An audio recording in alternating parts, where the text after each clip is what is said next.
Hello again. In this meeting, I'm going to talk about disableism.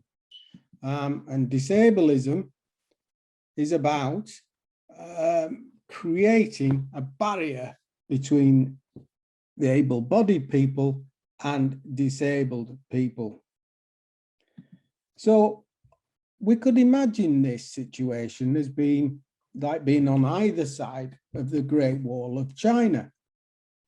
A conceptual wall, by the way, and on one side of it we have able-bodied people, and on the other side we have disabled people. On the able-bodied side, and I use that term loosely, people then see themselves in terms of normality.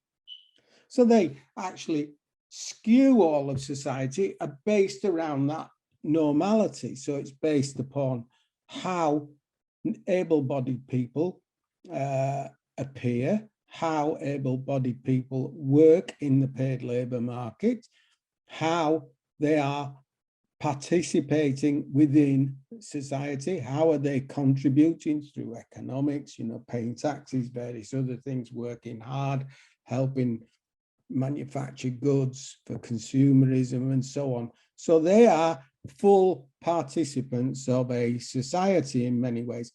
And they construct all this together and use this to fortify the wall.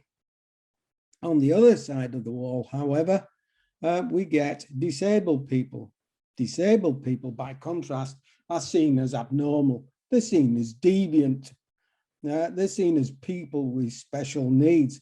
They're seen as people that cannot participate in the market fully, cannot participate in the community fully, and cannot really indulge themselves in politics. They are seen as lesser human beings.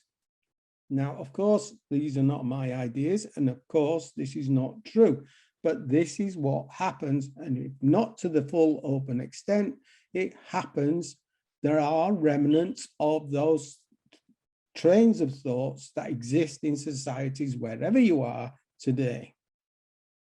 But more importantly, these disabled people, besides being put down and described as abnormal and deviant, they are seen as overly expensive, especially when in a society that wants to look after you from birth to death. Because all the costs of care and medical care and care assistance and so on are too expensive. And, we as able-bodied people, which I am not, but I'm just saying it from an able-bodied perspective, have to pay for that.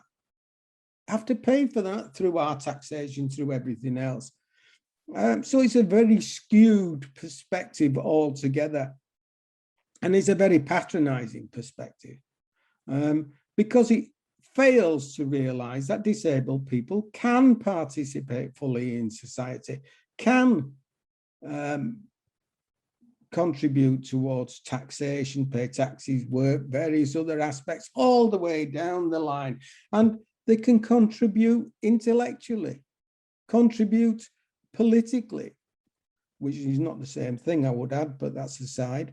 And they can contribute in all manners of life, and they can open people's eyes to what actually inclusion's all about, and not just including disabled people, but including all various other groupings.